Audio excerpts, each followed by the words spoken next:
welcome back to my channel. This is Dr. Spinach. So today I might not be able to show you any expressions, and that is because I got a sore inside my mouth, and that's because of my braces. So I'm sorry about that, but still I'm making this video, so I must ask you to first like, comment, subscribe and share this video with people who might be interested in passing their OET exams. And well, one more thing.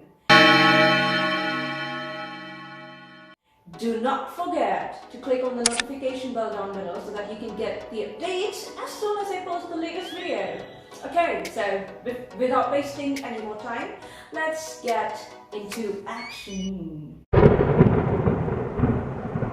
I'm going to give you top tips and tricks today on how to approach reading subtest part A. So I got 400 marks in the reading subtest in OET exam, and I have displayed my result here. Okay, so you know, I was surprised looking at the results, and I think my tricks work, so I'm here to share them with you.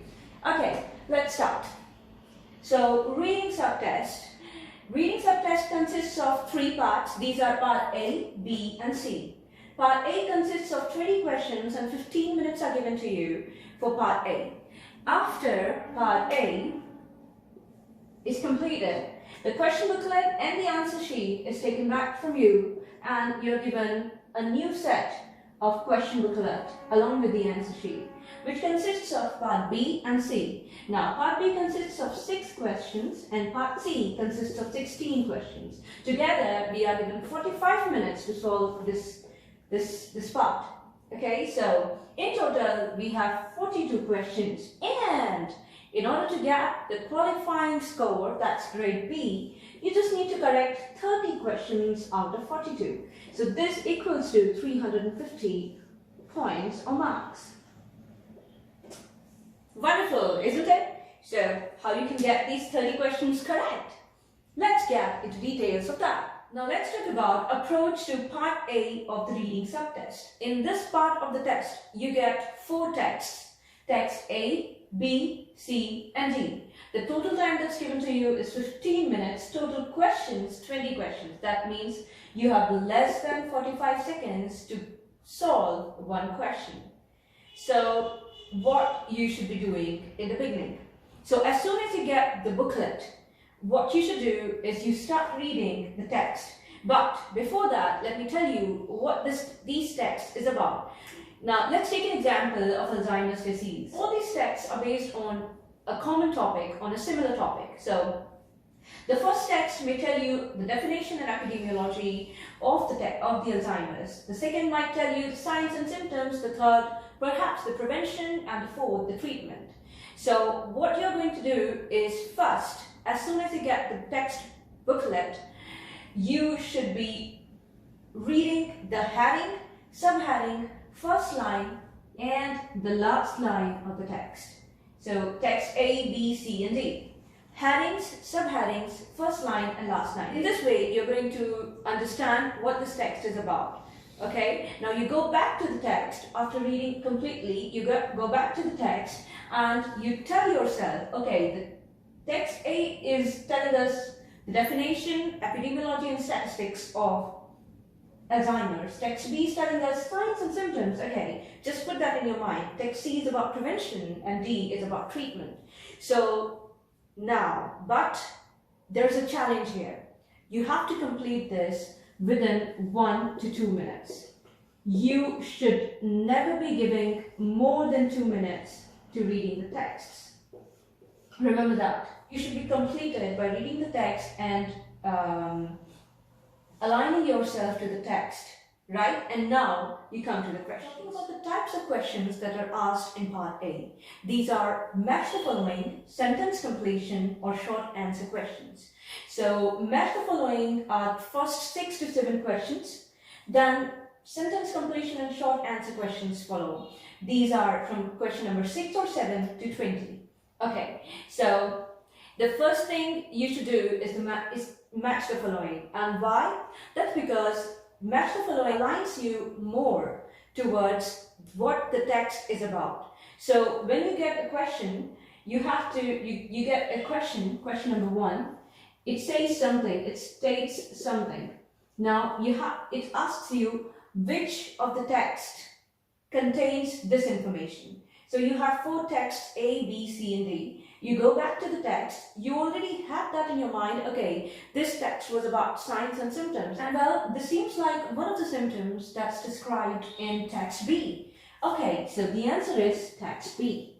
So you do it for all the 7 questions. Now, in this way, you are aligned more towards the text, as I mentioned before.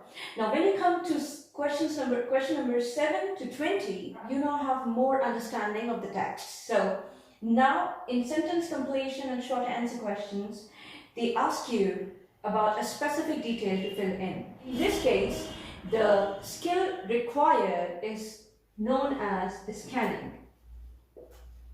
Now, you might ask, what scanning? But before describing what scanning, let me go into here. The skill required in this case is skimming. So, what is skimming? Skimming means you just move your eyes quickly through the text in order to understand the idea that's given in the text. And scanning means you look for specific details by underlining the keyword in the question and finding this keyword in the text and reading around the text, around the keyword, and then finding your answer. So, for example, there's a question. Now, this question says something related to the prevention of dementia. And then, there's an underline, like you have to fill it in. So, what you're going to do is, first you should know that where the answer to this question will lie. So, you already delineated which text consists of which information. So, you know this is about the prevention, so this must be text C. So, you go to text C and then you find the keyword and then you read around the keyword, and I'm sure you will get your answer there. So, this is how you approach the questions from 7 to 20, okay? The sentence completions and short answers. Finally, there are just a few things I want you to remember. So these are very important, okay? The first thing is, you don't need to understand each and everything that's given in the text as far as you get the answer, okay? The second thing is, you have to answer straight from the text. That means you cannot modify the tense or word form. So, for instance, let's take an example of a word, compliance. Now, if the word compliance is in its noun form given in the text, you cannot modify it to its verb form, complying. So, you have to take care of that. Other than that, you also have to take care of your spellings. So that is because you have to write directly from the text. So if you do mistakes in your spellings, then you get a -1. So this is a very silly mistake you might want to do. So please take care of your spellings, okay? And also practice writing fast and clear, not fast and furious, okay? So this is because, you get only 15 minutes, so you kind of scribble a lot. So you have to practice writing as well, along with, of course, skimming, scanning, and all the other skills that are required in this text. So that's all for today's video. I hope it helped you in some way. And as I mentioned before as well, please, if you want me to make more videos like these, oh, let me up with a bright smile on.